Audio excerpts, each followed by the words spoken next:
I think NPS का issue ये है बेसिकली कि देश में लगभग 1.5 से 2 करोड़ गवर्नमेंट सर्वेंट्स को, पीएसयूज़ के एम्प्लॉयज़ को, ऑटोनमस बॉडीज़ के एम्प्लॉयज़ को, ऑफिशियल्स को, गवर्नमेंट सर्वेंट्स को, सबको एनपीएस मिल रहा है। जो आर्मी, नेवी, एयरफोर्स में परमानेंट कार्डर वाले ऑफिसर्स या जवान होते हैं, उनको ओल्ड पेंशन स्कीम का पूरा बेनिफिट मिल रहा है। मतलब जब भी वो रिटायर होंगे तब से उन्हें 50% ऑफ द लास्ट बेसिक पे ड्रॉन के हिसाब से पेंशन मिलती रहेगी लाइफ लॉन्ग, जब तक वो ऑफिसर या जवान जब तक खुद मरता नहीं है या उसके डेथ के बाद उसकी वाइफ को। इसमें से अब ये 1.5 से 2 करोड़ लोगों में से only short service commissioned officers of the army, navy and air force are left out. It is clearly violation of their right to equality, which is a fundamental right enshrined under Article 14 of the Constitution of India. सवाल ये है कि क्यों इन 10 से 12 से may be 15,000 short service commission officers को छोड़ा गया है एनपीएस के बेनिफिट से। जब एनपीएस की स्कीम गवर्नमेंट ने इंट्रोड्यूस करी थी 2003 में, इम्प्लीमेंट के एक्सपर्ट्स की वो रिपोर्ट है जो कि 2016 में आई है, उसमें ये लिख रहा है कि शॉर्ट सर्विस कमीशन ऑफिसर्स को भी एनपीएस का बेनिफिट दिया गया। रिप्लाई किया गया है कि क्योंकि आर्मी ऑफिसर्स को, शॉर्ट सर्विस ऑफिसर्स को ग्रेचुइटी दी जाती है, इस वजह से इनको एनपीएस नहीं मिल रहा, तो भी ठीक है। ये बिल्कुल ठीक नहीं है, क्योंकि ग्रेचुइटी एक कम्प्लीटली सेपरेट मुद्दा होता है। ग्रेचुइटी हर उस ऑफिसर को या ऑफिशियल को मिलती है जो कि 5 साल या उससे ज़्यादा सरकारी नौकरी करता है। तो ये ग्रेचुइटी तो परमानेंट कमीशन ऑफिसर्स को भी मिलती है। हाँ, ये बात ठीक है कि शायद शॉर्ट सर्विस ऑफिसर्स को थोड़ी ज़्यादा ग्रेचुइटी मिल रही है, maybe I don't know how much more it is, but they are getting a little more. But nevertheless वो जो ग्रेचुइटी जो थोड़ी सी ज़्यादा मिल रही है वो एनपीएस के बेनिफिट को इक्वल करने के लिए सफिशिएंट नहीं है। एनपीएस जैसे जो मेरी तरह मेजर रैंक में रिटायर हुए हैं 10 साल 11 साल के बाद, उस हर एक ऑफिसर को लगभग एक महीने की 20 से 25 हज़ार रुपये एनपीएस उसके खाते में मिलना चाहिए। अभी अगर कोई 10 साल के बाद ऑफिसर रिटायर हुआ है तो उसका लगभग 15 लाख का कॉर्पस हो जाना चाहिए था। उसमें से लगभग 60% वो एकदम कम्यूट करा के, जैसे पेंशन को कम्यूट कराते हैं, वो लमसम अमाउंट ले सकता है। मतलब लगभग 9 लाख रुपए उस ऑफिसर को एडिशनली मिलेंगे जब वो आर्मी, नेवी, एयरफोर्स से रिटायर होगा या रिलीज़ होगा। और वो 6 लाख जो बाकी का पैसा बचा वो इंस्टॉलमेंट्स में, मंथली इंस्टॉलमेंट के रूप में मिल सकता है, which is going to be a great huge support for any short service officer who wants to rehabilitate और resettle himself after getting release from the army. समस्या ये भी होती है कि 10 साल या 14 साल के बाद जब कोई ऑफिसर आर्मी, नेवी, एयरफोर्स से रिलीज़ होता है या रिटायर होता है, उसको सेकेंड जॉब ढूंढने में बहुत समस्या होती है। I know many officers, they are desperately looking for a secondary employment. कुछ ऑफिसर्स ऐसे भी हैं जिनको मिल भी गई हैं दूसरी नौकरियां, वो फिर भी बहुत आतुर हैं, बहुत ज़्यादा रेस्टलेस हैं कि उनको कोई बेटर जॉब मिल पाए। और कई ऑफिसर्स ऐसे हैं जिनको 4 से 6 महीने के बाद दूसरी नौकरी मिली है। आप इमेजिन कीजिए, जो एक ऑफिसर जो लगभग 2 से ढाई लाख रुपए सीटीसी के बेसिस पे अपना जीवन पिछले 10 से 14 साल से व्यतीत कर रहा है, जिसकी वाइफ है या हस्बैंड है, बच्चे हैं, बूढ़े माँ बाप हैं, उसको नौकरी से वो एकदम निकल जाता है, उसके पास कोई सेकेंडरी एम्प्लॉयमेंट नहीं है। सरकार ने कोई प्रावधान नहीं बना रखा है कि उसको लैटरल अब्जॉर्प्शन मिले किसी और पीएसयू में या सरकारी नौकरी में। उसको, उस ऑफिसर को, most of these officer are compelled to look for private jobs. Practically बात ये होती है कि प्राइवेट जॉब्स वाले भी ठीक से नौकरियां नहीं ऑफर करते हैं। इनको अपने अल्टीमेटली दोस्तों से रिक्वेस्ट करना पड़ता है कि आप अपने अपने नेटवर्क्स में बात करिए। जैसे मान लीजिए मैं अमेज़ॉन में लग गया, तो मेरे से मेरे दोस्त बोलेंगे कि भाई हमारे लिए भी बात कर ले अमेज़ॉन वालों से कि हमारी भी नौकरी मिल लग जाए। अल्टीमेटली काफ़ी ऑफिसर्स को कॉम्प्रोमाइज़ करना पड़ता है अपनी जो एक, see if you are retiring as a major और एज ए लेफ्टिनेंट कर्नल, मैं आपको बताना चाहता हूँ, एक मेजर है अगर, वो इंडिया के ऑफिशियल ऑर्डर ऑफ प्रेसिडेंस में 42वें नंबर पे आता है। नंबर 1 पे आते हैं प्रेसिडेंट ऑफ इंडिया, नंबर 2 पे आते हैं vice president of India, then prime minister, etcetera etcetera. तो ये काफ़ी ऊंचा ओहदा होता है एक मेजर का। लेफ्टिनेंट कर्नल उससे थोड़ा ऊपर होते हैं। अब ऐसे जो भारतीय सेना के कमीशन्ड ऑफिसर्स हैं, उनको नौकरी के लिए ऑलमोस्ट गिड़गिड़ाना पड़ रहा है। कई लोगों की अच्छी नौकरी लग भी जाती है, लेकिन काफ़ी लोगों को स्ट्रगल करना में भी जा रहा है। आर्मी में भी, नेवी में, एयरफोर्स में शॉर्ट सर्विस ऑफिसर्स प्रेसिडेंट्स के, गवर्नर्स के एडीसी भी लगते हैं। एडीसी होता है ए डे कोर, मतलब कि वो ऑलमोस्ट उसके राइट हैंड होते हैं एक तरीके से, as far as defence matters are concern, या उसके काइंड ऑफ पर्सनल स्टाफ कह सकते हैं। तो इस तरीके के इंपॉर्टेंट अपॉइंटमेंट्स में भी शॉर्ट सर्विस ऑफिसर्स जाते हैं। यूनाइटेड नेशंस के मिशंस पे जाते हैं।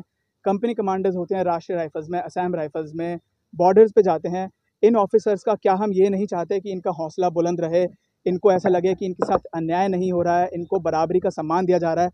इसमें मुद्दा सिर्फ पैसे का नहीं है। ये जो 10-15 लाख 20 लाख रुपए की बात है, that is not the only thing. The main issue is about the dignity of an officer. एक बहुत ही किसी के लिए गौरव की बात होती है कि वो अपने देश का कमीशन्ड ऑफिसर बना है आर्मी, नेवी, एयरफोर्स का। जवानों के लिए भी बहुत गौरव की बात होती है। ये अपनी सोसाइटी में रोल मॉडल होते हैं, अपने लोकल एरिया के इन्फ्लुएंसर्स होते हैं। तो इनको अगर आप सम्मान नहीं देंगे तो इनका मोटिवेशन लेवल बहुत लो हो जाता है, और वो होना भी चाहिए। अगर किसी को लगता है कि मुझे आज से 2 साल 3 साल बाद मुझे परमानेंट कमीशन तो मिलेगा नहीं, शायद, और अगर नहीं मिलता है तो मुझे कोई सेकेंडरी एम्प्लॉयमेंट की कोई गारंटी नहीं है। जो पैसा मेरे जितना ही काम करने वाले किसी भी सिविलियन गवर्नमेंट सर्वेंट को मिल रहा है, मेरे से वो भी मारा जा रहा है। अगर मान लीजिए आप ये सोच के नौकरी कर रहे हैं कि मुझे हर महीने 20 से 25 हज़ार रुपये कम मिल रहा है जितना मुझे मिलना चाहिए, उससे 20-25 हज़ार रुपये अगर महीना कम मिल रहा है, तो आप क्या मोटिवेशन से काम कर लेंगे? इशू ये है कि आज तक बहुत सारे ऑफिसर्स को पता ही नहीं है कि उनको 20-25 हज़ार रुपये महीना कम कर मिल रहा है, इसलिए वो शायद जैसे भी मोटिवेटेड हैं, बट जो कि खुद ही डीमोटिवेटेड हैं। हम किस तरीके की फ़ौज को बनाएंगे, हम क्या पाकिस्तान चाइना से लड़ेंगे? तो ये पहला सवाल तो ये है कि एनपीएस में जो आपका दिक्कत आ रहा है वो कब से आ रहा है, इशू कब से आ रहा है? 2004 से, 1 जनवरी 2004 से भारत सरकार ने एनपीएस को इम्प्लीमेंट किया। उसमें ये लिखा है, जैसा कि मैंने अभी कहा है, कि ये सारे स्टेट और सेंट्रल गवर्नमेंट ऑफिशियल्स को मिलेगा, पीएसयूज़ के ऑफिशियल्स को मिलेगा, ऑटोनमस बॉडीज़ को मिलेगा। बेसिकली हर एक व्यक्ति जिसको हम समझते हैं कि वो गवर्नमेंट सर्वेंट है, उसको मिल रहा है। सिर्फ आर्मी, नेवी, एयरफोर्स के शॉर्ट सर्विस कमीशन्ड ऑफिसर्स को और मिलिट्री नर्सिंग सर्विस की महिलाएं, जो लेडीज़ होती हैं, जो नर्सिंग ऑफिसर्स होते हैं आर्मी में, उनको छोड़ा गया है, जो कि मैं कह रहा हूँ एक साफ तौर पे अन्याय है। आर्टिकल 14 समानता के अधिकार का उल्लंघन है। तो अब तक आपने इसको लेकर क्या किया? अभी तक हम इसको लेकर सुप्रीम कोर्ट में गए हैं। 3 मई 2024 इस साल, अभी 3 महीने पहले, honourable chief justice of India DY Chandrachud साहब के कोर्ट में हमारा केस लगा था। उनकी वो obviously was the presiding officer of the court. There were 2 other जजेस also, and the honourable CJI along with the 2 other judges, they were pleased to issue notice to the government. So basically अभी सरकार को अपना जवाब देना है इस मुद्दे पे, उनका क्या कहना है। अभी हाल ही में 5 तारीख को MNS ऑफिसर्स जो हैं, जो नर्सिंग ऑफिसर्स हैं आर्मी के, उन्होंने भी सुप्रीम कोर्ट में चले गए हैं। अभी तक टोटल 800 से ज़्यादा ऑफिसर्स ने अपनी अर्जी लगा दी है सुप्रीम कोर्ट में। कम से कम 100 ऑफिसर्स और पेंडिंग हैं, जिनको हम धीरे धीरे करके सुप्रीम कोर्ट में जिनकी अर्जी लगाएंगे। तो यही है अभी तक का। किसी मिनिस्टर, किसी मंत्री से आपकी बातचीत हुई इस मसले पर? नहीं जी, हम इसमें सिर्फ लीगल कोर्स अपना रहे हैं। हमने किसी से बात करने की कोशिश भी नहीं करी है। सर, आपके हिसाब से क्या समाधान? समाधान ये है कि सुप्रीम कोर्ट ऑर्डर देगी सरकार को कि आप इनका जो ऑफिसर्स का इनका 10, 15, 20 लाख रुपए जो इनसे गलत तौर पे इनका मारा गया है, वो लौटाइए, along with applicable rates of interest with retrospective effect. हम ये कह रहे हैं कि जो भी ऑफिसर 1 जनवरी 2004 के बाद से भारतीय सेना में, वायुसेना में, जल सेना में जो कमीशन हुआ है, नौसेना में सॉरी, उसको 1 जनवरी 2004 से जो भी कमीशन हुआ है, उसको बैक डेट से उसका पैसा मिलना चाहिए, क्योंकि इसी डेट से बाकी सारे गवर्नमेंट सर्वेंट्स को भी पैसा मिल रहा है। सैलरी को लेकर जो एक्सपेक्ट आप सैलरी को लेकर के जो आप उम्मीद जता रहे हैं जी, लेकिन अधिकारियों की सैलरी तो ठीक ठाक होती है। हाँ जी, अधिकारियों की सैलरी ठीक ठाक होती है। मैं ये कह रहा हूँ कि बाकी अधिकारियों की सैलरी भी तो ठीक ठाक होती है, जो बाकी सरकारी अधिकारी होते हैं, उनको क्यों मिल रहा है? मैं ये कह रहा हूँ उनसे भी वापस ले लो। बाकी जो गवर्नमेंट सर्वेंट्स हैं ना, IAS ऑफिसर्स हैं, ब्यूरोक्रेट्स हैं, जजेस हैं लोअर लेवल वाले, ठीक है, PSUs के एम्प्लॉयज़ हैं, उन सबसे वो पैसा वापस ले लो, फिर कह दो कि सबकी ठीक ठाक है। मैं ये कह रहा हूँ, मेरे जो आप उसको दे रहे हो वही मुझे दे दो, बस। मैं कोई ज़्यादा नहीं मांग रहा हूँ। और जो आप ये बात कह रहे हैं कि सैलरी ठीक ठाक होती है, आप ये फ़र्ज़ कीजिए, जो व्यक्ति एक पिछले 10 साल से 14 साल से जो 1.5-2 लाख रुपए के पैकेज पे जिसको लिव करने की, जिसको एग्जिस्टेंस की आदत पड़ गई है, जिसका एक बीवी है, बच्चे हैं, बूढ़े माँ बाप हैं, जिसके ऊपर 100 तरीके की लोन्स हैं, हाउस लोन है, कार लोन है, वो एकदम से अगर बेरोजगार हो जाता है तो बहुत डिफिकल्ट होता है। लेकिन जैसे कि आपने ये बताया कि सबको ही सैलरी की जरूरत है, तो इसमें अग्निवीर को कैसे देख रहे हैं? हाँ, अग्निवीरों का ये अमाउंट दे रही है आज की तारीख में एक गवर्नमेंट सर्वेंट को, उससे ऑलमोस्ट डबल गवर्नमेंट दे रही है अग्निवीरों को। अग्निवीर तो बहुत बढ़िया है। अग्निवीर, मैं कह रहा हूँ, शॉर्ट सर्विस कमीशन्ड ऑफिसर से बहुत आगे हैं।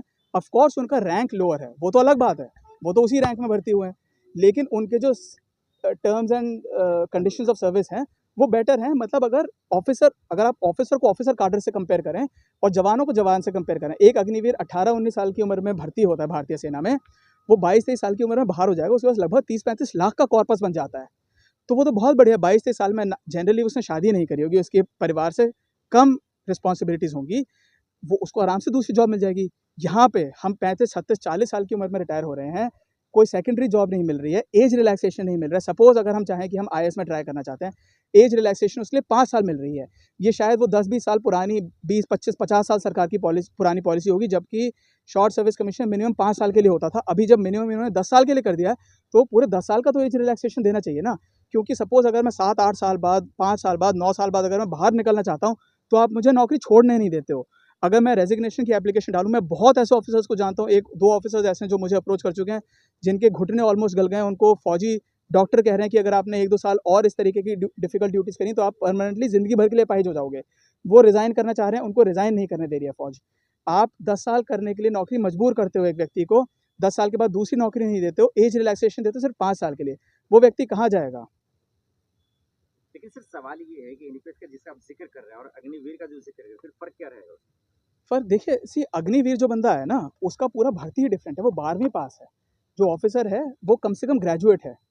जैसे कोई इंजीनियर है, कोई डॉक्टर है, हमारे जैसा वकील है। तो डिफरेंट एंट्री है। ऑफिसर्स अलग तरीके से कमीशन होते हैं, उनका एक एसएसबी होता है, सर्विसेज सिलेक्शन बोर्ड होता है। जवानों के लिए, अग्निवीरों के लिए उनका सिर्फ भागने दौड़ने का टेस्ट होता है, उनका सिर्फ मेडिकल होता है। तो वो तो पूरी की पूरी कैटेगरी ही अलग है। तो थोड़ा बहुत डिफरेंसेस तो ऑब्वियसली होंगे, लेकिन मैं ये कह रहा हूँ, जो इतना हवा बना हुआ है अग्निवीरों के बारे में, मैं उस पर टिप्पणी नहीं कर रहा हूँ। वो शायद ठीक होगा या गलत होगा, मेरे को नहीं पता। मतलब मेरे अपने व्यूज़ हैं, मैं वो यहाँ पे प्रकट नहीं कर रहा हूँ। सेकेंडरी जॉब का आ रहा है। मैं ये कह रहा हूँ कि अगर आप किसी को 35, 37, 40 साल की उम्र में एकदम से नौकरी से निकाल रहे हैं, मजबूर कर रहे हैं, कम से कम उसके पास एक ऐसा ऑप्शन तो होना चाहिए कि उसको इज्जत की नौकरी मिल सके।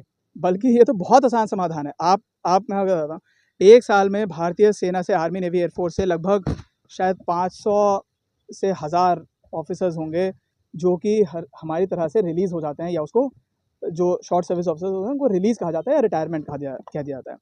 तो ऐसे अगर 1000 या 500 ऑफिसर्स हैं, 1 साल में देश भर में कम से कम 40-50 हज़ार शायद वैकेंसीज आती होंगी अलग अलग रैंक्स की, ऑफिसर हमारे टाइप के काडर के लिए। स्टेट गवर्नमेंट में, सेंट्रल गवर्नमेंट में, पीएसयूज़ में, ऑटोनमस बॉडीज़ में, कहीं पे भी अब्जॉर्व कर लो।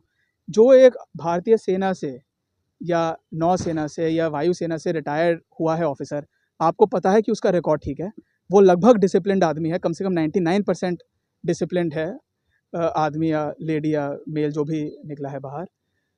उसका सर्विस रिकॉर्ड ठीक है, वो बेईमान नहीं है, वो पंक्चुअल है, डिसिप्लिन्ड है, बढ़िया तरीके का व्यक्ति है। At least he is much better than what you will normally get outside. आपको उसका पुलिस वेरिफिकेशन कराने की फिर से ज़रूरत नहीं है।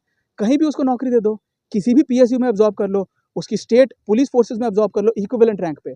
समस्या ये है, अभी उनको इक्विवेलेंट रैंक पे भी अब्जॉर्ब नहीं करते हैं। मैं जानता हूँ, मेरे पास अभी 3 दिन पहले एक ऑफिसर का मैसेज आया है, उसने 10 साल पहले शायद 80,400 रुपये के पे स्केल से वो रिलीज़ हुआ है, नेवी ऑफिसर। उन साहब ने कहीं, एक यूनिवर्सिटी है, मैं उसका नाम नहीं लूँगा, वहाँ पे उन्होंने एम्प्लॉयमेंट पाया है। 56,000 रुपये के पे स्केल से उन्हें मिला है। आप ये इमेजिन करिए, मतलब अगर 56,000 रुपये का पे स्केल मिला है, तो ऑलमोस्ट उनकी कम से कम 50,000 रुपये मंथली पेमेंट कम हो गई। उसके आत्मसम्मान का क्या? उनके जो आस-पास के लोग हैं, पड़ोसी हैं, रिश्तेदार हैं, वो पूछेंगे कि भई आपको अब कम सैलरी क्यों मिल रही है? वो क्या जवाब देगा? और उसका खुद का सस्टेनेंस का क्या होगा? जो सैलरी बेसिस पे व्यक्ति होते हैं, आप में से कई होंगे शायद, उनमें उनकी आधी सैलरी लगभग ईएमआईज़ में चली जाती है। होम लोन, कार लोन, फलाना लोन, किसी की तनख्वाह देनी है, वगैरह-वगैरह। तो जिस आदमी की आपने एकदम से 25% तनख्वाह ही कम उस व्यक्ति की हो गई है, जो मान लीजिए 4-5 महीने वो अनएम्प्लॉयड रहा होगा। अगर 4 महीने वो अनएम्प्लॉयड रहा, 4 महीने को गुणा करें 2 लाख से, 8 लाख रुपए का उसका सीधा-सीधा लॉस हो गया है। कायदे से ये होना चाहिए, अगर 14 मार्च को मैं रिटायर हुआ हूँ, 15 मार्च को I should be able to step into a new office. या तो आप मुझे परमानेंट कमीशन का मौका दीजिए, या मुझे दूसरी जॉब दीजिए उसी सम्मान, उसी रैंक की। एक सवाल आखिरी में ये बता दीजिए कि आप गवर्नमेंट से क्या मांग रहे मैंने अभी बोला, हम चाहते हैं हमें रेट्रोस्पेक्टिव इफेक्ट से, जिस दिन से हम कमीशन हुए हैं उस दिन से हमें प्रॉपर सरकारी रेट ऑफ इंटरेस्ट के साथ हमें पूरा का पूरा पैसा मिले। वो जिस भी रूप में मिले, जिस तरीके से मिले, रूप का मतलब जिस तरीके से, मान लीजिए 60% अभी मिलेगा, कुछ बाद में मंथली इंस्टॉलमेंट मिलेगा, वो जैसे भी करें, that is a separate matter. लेकिन हमें हमारा पूरा पैसा जितना भी बनता है अलॉन्ग विद इंटरेस्ट, एक-एक रुपए की कैलकुलेशन करके मिलना चाहिए, जैसे कि हमारा पैसा काटा जाता है। जब ये, अगर हम कोई एडवांस ले लेते हैं, तो एक जो सीडीए है, एक संस्था जो भारतीय सेना की के अलाउंसेस देता है, अगर आप उनसे मान लीजिए, कोई आपने उनसे एडवांस ले रखा है और आप उन्हें देने में अगर मान लीजिए 2 महीने भी लेट हो जाते हैं, वो पीनल इंटरेस्ट से आपके साथ पैसा रिकवर करते हैं। वो शायद 10 से 12% आपके ऊपर लगा देते हैं, जिसमें आधे टाइम ऑफिसर की गलती भी नहीं है वो लेट होने में, फिर भी। तो मैं खैर वो पीनल इंटरेस्ट की बात नहीं कर रहा हूँ, हमसे सम्मान के साथ हमारा पूरा पैसा लौटाया जाए along with the government rates of interest with retrospective effect, that is from 1 January 2004। Sir मेरा सवाल है, प्लीज़। कितने लोगों की टीम आप इस पे काम कर रहे हैं?